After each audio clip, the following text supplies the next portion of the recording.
Welcome to McPlum, simple solutions served daily.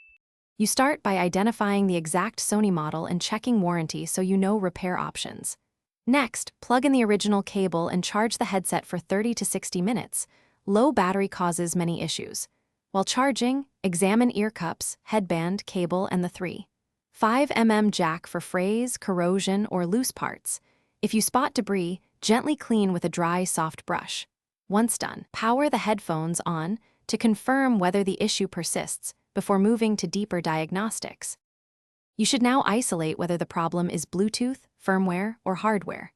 First, forget the headphones on your phone and repair them. This clears stray pairing data. If that fails, perform a factory reset using the specific button sequence or the Sony Headphones Connect app. This resolves firmware hangs.